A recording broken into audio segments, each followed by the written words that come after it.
They used to have a burning flame at the time of their worship over the rooftop of their worship place.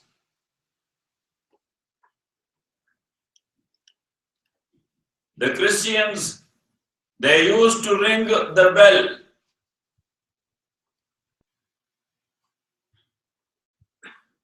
And the Jew, they used to blow the horn.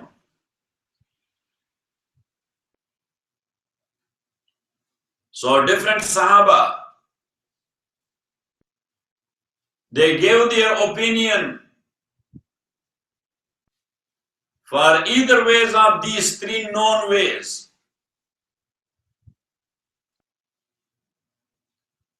Then Rasulullah sallallahu alaihi wasallam told them, you people should go back. Later on we will decide.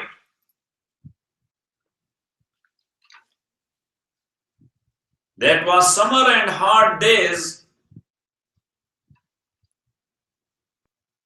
And this is sunnah, to take a nap at midday for a little while. Still the Arabs are doing that. That's a cultural thing. Maybe summer or maybe winter or whatever. Even the Spain, yes, all the bazaars and business and offices are closed for some time to take nap. Because of that culture, as it was ruled by Arab for some 800 years. Got it? So still they are doing that. So Sahaba went and they were taking nap. Qailula. A supplementary point is that in Sharia, the whole night is for rest. But after midnight, a little bit time for prayer, which is called tahajjud. The whole day is for work. But at midday, a little bit time for rest. Got it? It is balanced like this. Once again, the whole night is for rest, but a little bit time after midnight for prayer. The whole day is for work, but a little bit time at midday for rest. Got it? So that's how the human mind is getting balanced. Yes, this is another philosophy. Got it? Huh?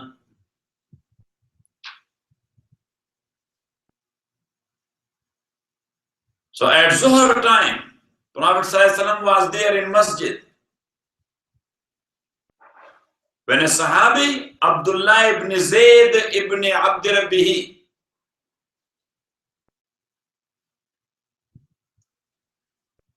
he rushed to the Prophet ﷺ and related to him his dream.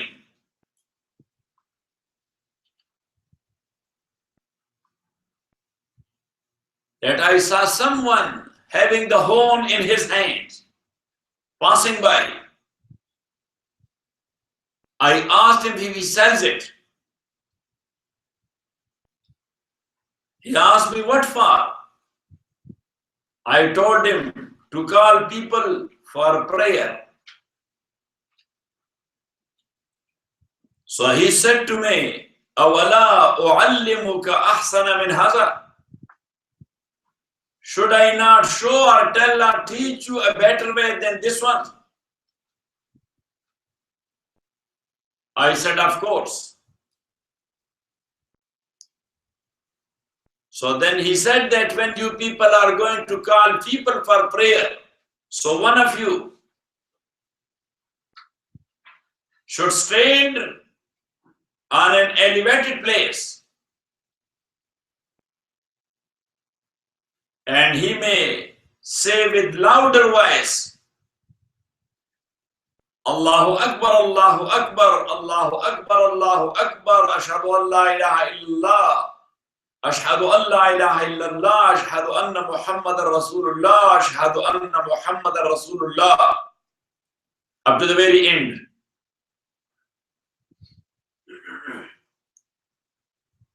Prophet ﷺ told him, wait. A few other Sahaba, they came to the Prophet sallallahu alaihi wasallam, and they related the same dream to the Prophet sallallahu alaihi wasallam.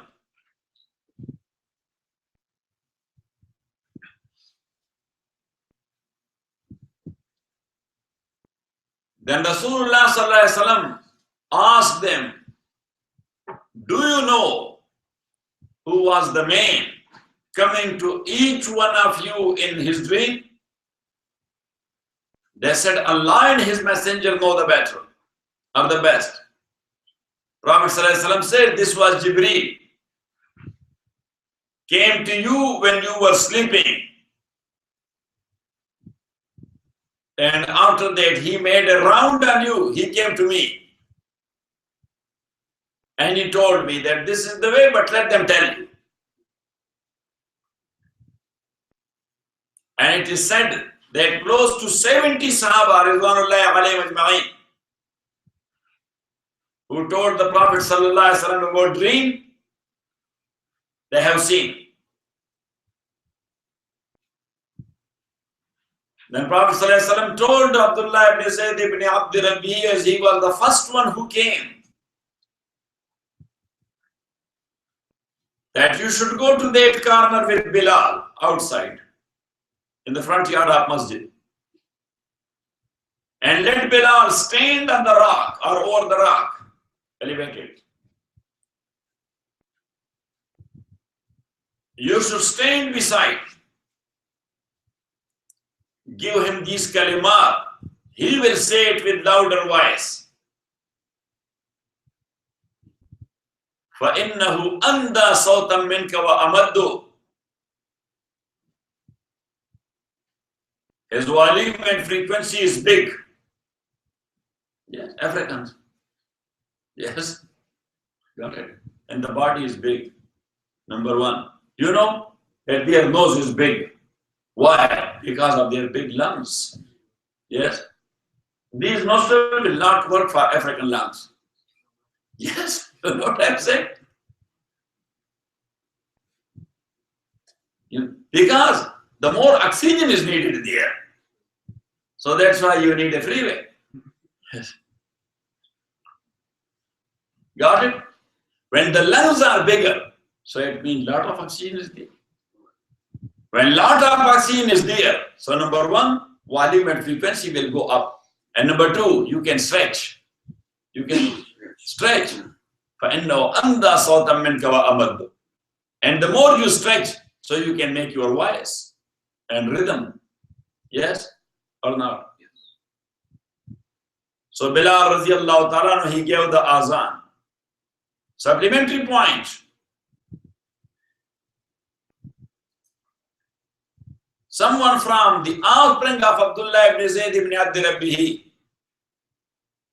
maybe his grandson or great-grandson, once he was asked that your grandfather saw the dream, why Prophet ﷺ did not order him to give the azan? And he told him, just stand beside Bilal. Yes. And as his voice is louder and he can stretch it. Yes. So it means that the voice of your grandfather was not that good? Yes. So nobody wants his ancestors to not humiliated or putting down, but to be discredited or something like that. Yes. So the grandson says, Kana maskuman zaka al-yawm. He was suffering from flu at that day.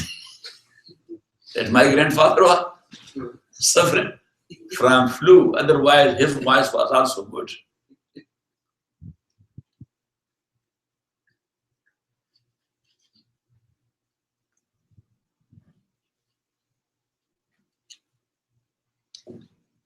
So now,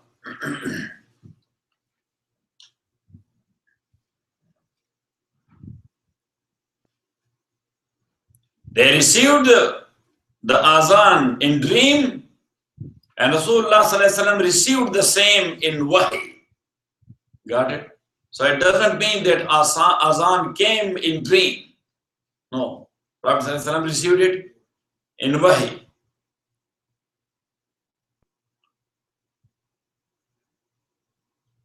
Then azan has a big virtue for one who gives it.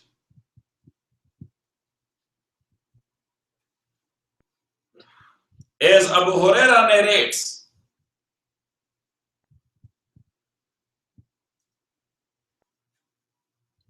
as Imam Bukhari and Imam Muslim quoted, لو يعلم الناس ما في النداء والصف الأول ثم لم يجدوا إلا يستهموا عليه لاستهموا عليه. The people will come to know that what a reward is there in Azan and in first Saf. And then they were in need of a draw for that, so they would have done it. Because a lot of people, they will be rushing for Azan or for first Saf. So how you will decide then? Prophet said they will come to know the reward of Azan and Safi Awal, so they will make a draw for that. No, let's decide with draw. Got it? Also, in a hadith, it is said, Al-Imamu Zamin wal-Mu'azzinu Mu'taman. Al-Imamu Zamin.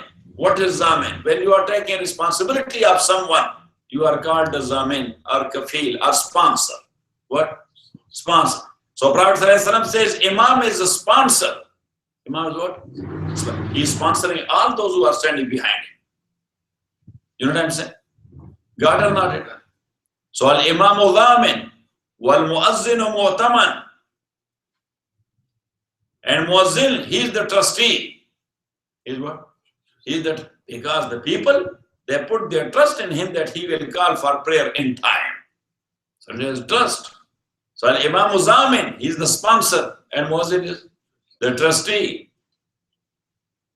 And then Prophet ﷺ made a dua, Allahumma arshid al-aimma waghfir lil muazzinin. Allah subhanahu wa ta'ala arshid al-aimma. Give maturity and guidance to the imams. What a beautiful dua. Prophet ﷺ was aware of. Allahumma arshid al-aimma. Allah give maturity and guidance to the imams. Waghfir lil muazzinin, and forgive the muazzin. Because muazzin does not need that much maturity. Yes, maghfirah is needed for. But imam needs what? Maturity.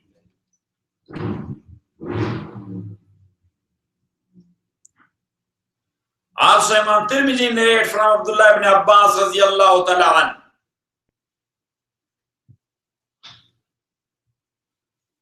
Rasulullah sallallahu alayhi wa sallam said, Man azzana sab'a sinina muhtasiban. Whoever will give azan for 7 years for the sake of Allah. 7 years. For the sake of Allah. Kutiba lahu bara'atun min an-nar. He will get a certificate of acquittal from the hellfire.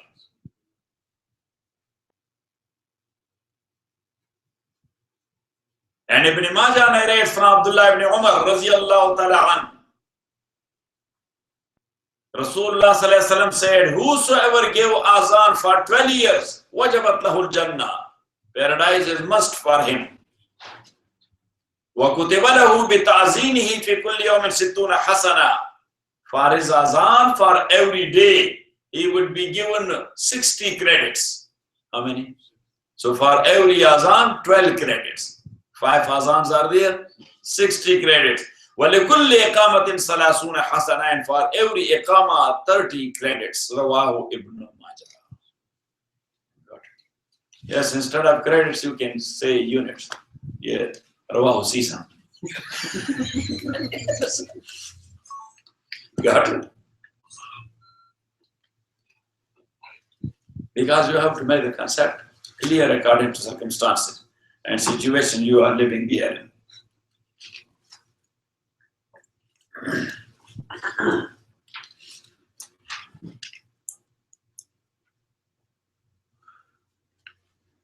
Bismillah ar-Rahman ar-Rahim. وصلى الله على النبي الكريم محمد وآله وأصحابه أجمعين. In connection to our previous lecture in Seerat-un-Nabi sallallahu alayhi wasallam, when these 80 plus people from Medina, They did bay'ah of Rasulullah sallallahu alaihi wasallam and gave their pledge of iman to the Prophet sallallahu alaihi wasallam. So they asked the Prophet sallallahu alaihi wasallam if he can migrate to Medina to get settled there and to make his base there from. So Abbas radiallahu ta'ala anhu, the uncle of Rasulullah sallallahu alaihi wasallam, he was there. He said to the people of Medina that you know the after effects of what you want to do. If not, so let me tell you, we suffered a lot, but we were his uncle and his cousins and his tribe. We were supporting him. What happened to us, you do not know. Now, if you are taking the responsibility, so are you ready for all these sufferings? So one Sahabi, Abbas ibn Nadla al-Ansari, he stood up, and a few others, and they went to their utmost. They said, "Nudafi'u anhu bima nudafi'u bihi an udhurina." We will protect and defend him the way we are defending our trousers. And trousers mean our dignity and honor. Yes. They were very much ready to make compromise on wealth or even on lives. But as far as the case of honor is concerned, there was no room for any compromise. They were going to their utmost. Yes, and that's what Sharia is. That if your life and wealth both are in danger, and you can protect your life by giving your wealth, so do that.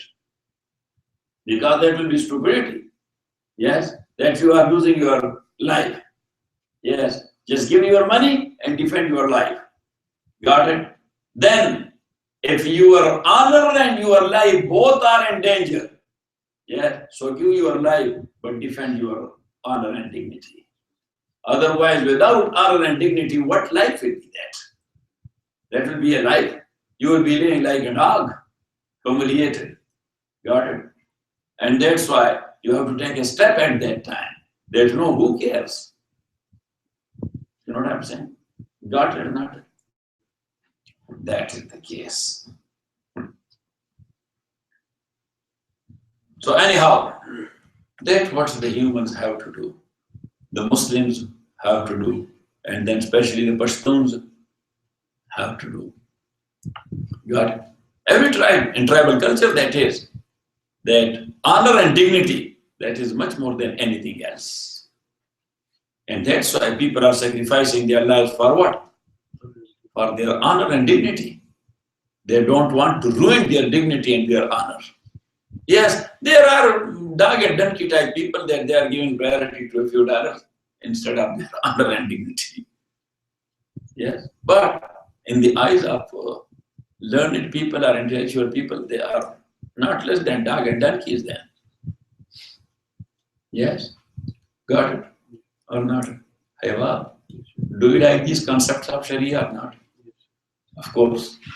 Afridi Saheb, the Sangha. Yes, and that's why still Achab Khan Baba is respected in all over Pashtun area. Yes or not? Why? Because he fought for his dignity and honor, for the honor and dignity of the tribe. Yes or not? So still people are saluting him or not? Yes, and when you tell someone that he was my Baba, so people are giving you respect as well because of him. That is not it or not. His Baba was a historical man. Yes. You have seen the movie? Inna lillahi wa inna ilaihi raji'un. What a Afridi you are. Yes. Arrange that movie. You should see it. Huh? Yes. Because now he is also to some extent Afridi. Yes. Not to a great extent Afridi. Because you know that this is the era or the time when the wives are controlling. Yes, Eva, you will admit or you will not, but this is the reality. You can ask any married person. You can ask Mr. Ahmad Kaka. Thanks God, I am free now. So anyhow,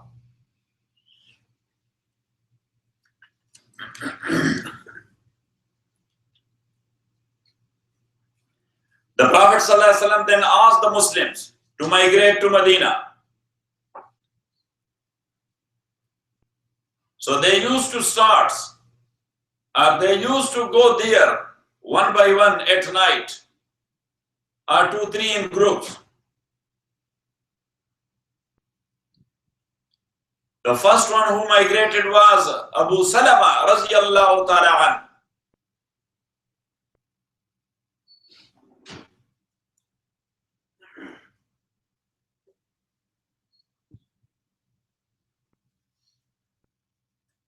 His wife Salama radiallahu ta'ala anha and small son Salama.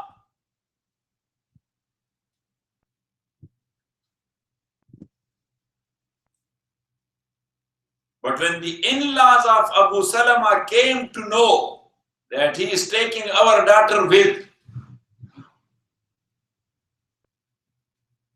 so they came to Abu Salama that you can go, but you cannot take our daughter. Now when they stopped their daughter, so the tribe of Abu Salama came, and they say, but the small baby is ours, that is not yours. So both the tribes, they were pulling baby to themselves. And his arm got dislocated. Small baby in laps, arm got dislocated. But anyhow, the tribe of Abu Salama took him. Then Salama radiallahu ta'ala anha day and night was crying for baby. Mom.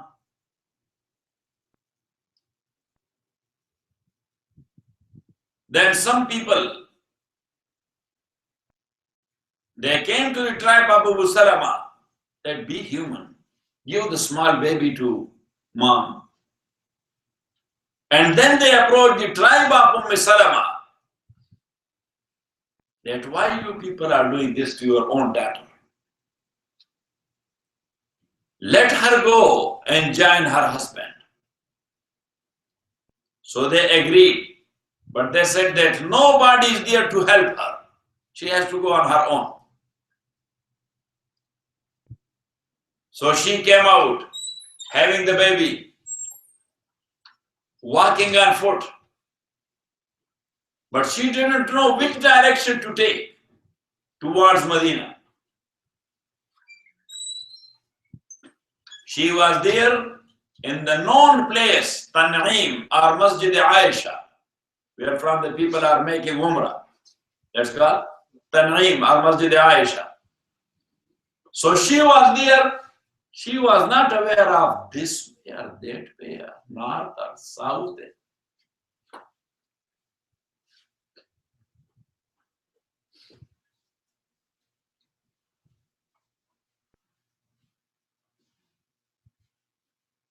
So then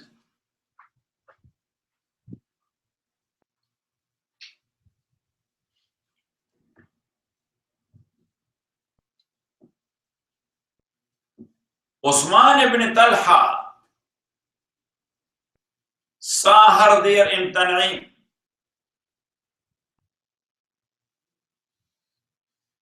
And when he came to know she doesn't know how to go to Medina,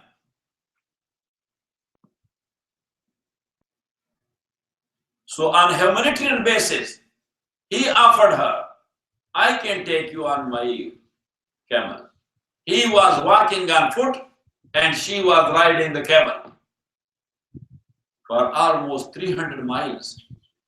Still, humanity was there. Still, humanity was there. And when they were close to Quba, where Abu Salama was staying, he was staying in Quba. So now, as you know, that ghira is something else. coming of a woman with a strange man, that was not looking good in Arab culture. You know what I'm saying? So that's why Osman ibn Talha, he said to Salama, now I cannot go with you, and don't tell your husband that somebody brought me. I brought you and I gave you a company or this ride only on humanitarian basis. Yes, that you suffered a lot. You suffered a lot. But now, this is a small village. Just go and you will find your husband. So she joined her husband. Got it?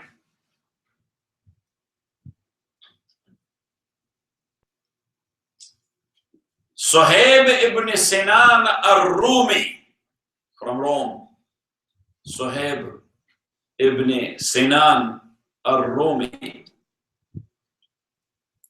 When he planned to go to Medina,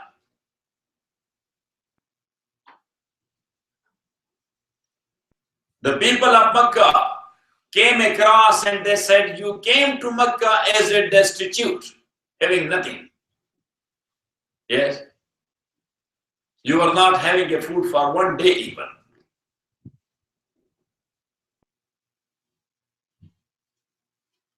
But he was a good manufacturer of a Seerat-un-Nabi, Indian swords.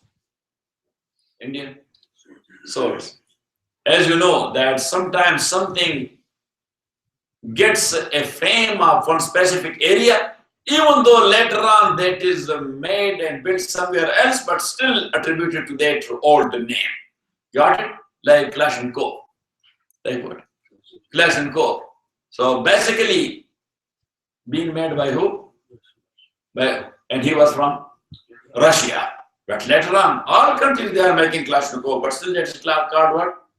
Clash and Co. The first inventor, or the first maker or manufacturer.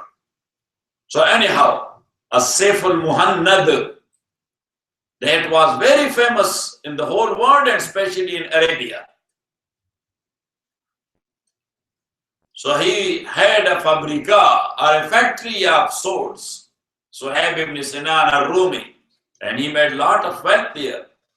So they said that you cannot take anything with you, otherwise that was his money. Yes, if you are deporting someone, so you cannot confiscate his property. Yes, that is not law, is it? Say, yes.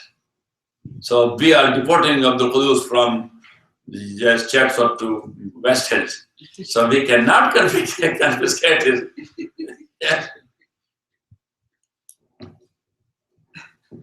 So anyhow, because that's against law. But Saheb ibn Sinan, he never thought for a single minute that, no, what are you talking about? He said, okay, take it. Only this dress of mine, I don't want to take a second dress even. This dress of mine, if you want me to go barefooted, I can give you my shoes even. Yes, that was Iman. That was what? That was Iman. And Allah said in Holy Quran, وَمِنَ النَّاسِ مَنْ يَشْرِي نَفْسَهُ ابْتِغَاءَ مَرْضَاتِ اللَّهِ وَاللَّهُ رَءُوفٌ بِالْعِبَادِ. That from Sahaba of Rasulullah sallallahu alaihi wasallam, there is that one also.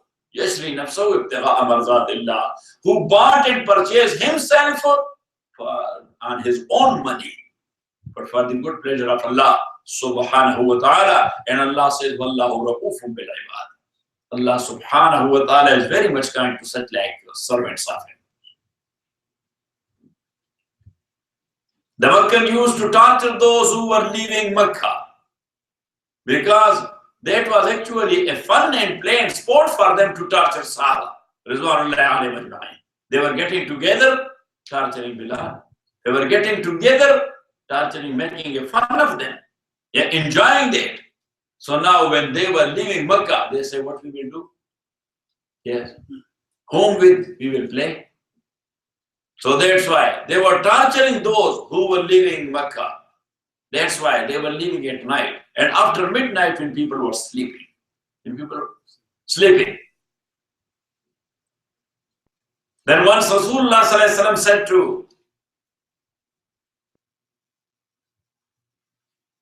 Sayyidina Umar radiallahu ta'ala an, that Umar, tonight you should leave Makkah.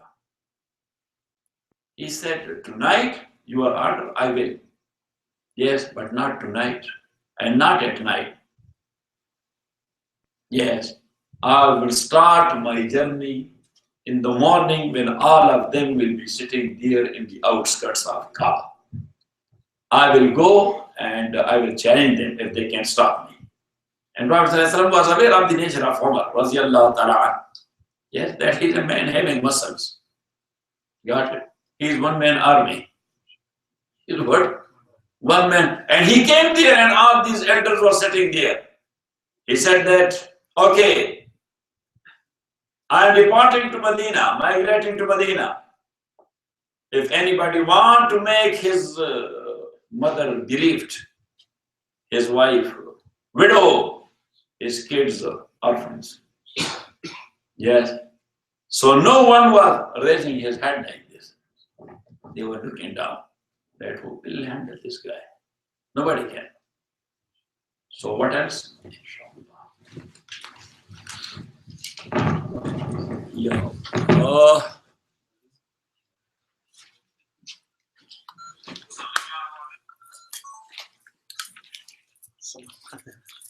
Nizaramat bakhe, nizaramat ta sanga.